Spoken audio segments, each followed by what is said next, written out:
Silly faces get me laughing.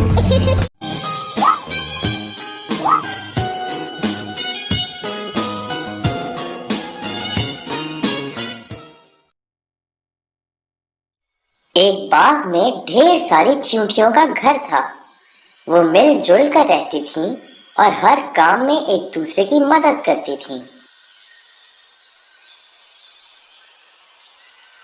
जब किसी चींटी को बाग में खाने की कोई मजेदार चीज मिलती तो वो फौरन बाकी साथियों को बुला लेती और सब मिल बांट कर खाती। एक दिन कहीं से एक टिड्डा उछलता कूदता इस बाग में आ गया। टिड्डे को गाना गाने का बहुत शौक था। वो पत्तों के साए में बैठ गया और गाना गाने लगा। अचानक इसने देखा कि चींटियों की एक लंबी कतार चली जा रही है। हर चींटी ने अनाज का एक दाना उठाया हुआ है और बड़ी मेहनत से इसको अपने घर तक ले जा रही है। टिड्डा बहुत हैरान हुआ।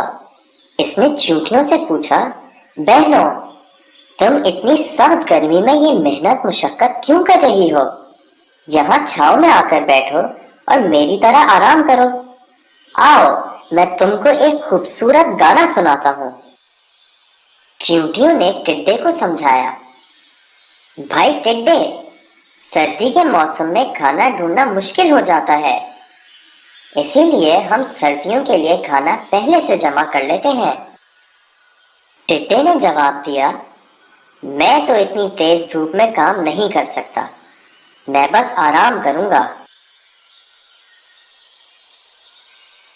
जब सर्दी का मौसम आया तो टिड्डे को कई दिन तक कुछ खाने को नहीं मिला। वो बहुत परेशान हुआ कि क्या करे। फिर इसे अपनी दोस्त चींटियों का ख्याल आया। वो चींटियों के घर गया और उनसे मदद मांगी। चींटियों के पास बहुत सारा अनाज था जो इन्होंने गर्मियों में जमा किया था। उन्होंने टिड्डे को अपने साथ बिठाया और खाना खिलाया। टिड्डे ने चींटियों का बहुत शुक्रिया अदा किया और कहा, तुम सब वाकई बहुत समझदार हो। गर्मियों के मौसम में मेहनत कर ली और अब आराम कर रही हो। मैंने पूरा वक्त आराम में जाया कर दिया और अब पछता रहा हूँ। बच्चों, इस कहानी से ये सबक हासिल हुआ कि वक्त जाया नहीं करना चाहिए और मेहनत कभी रायगा नहीं जाती। Hope you liked the video. Subscribe for more videos. Visit us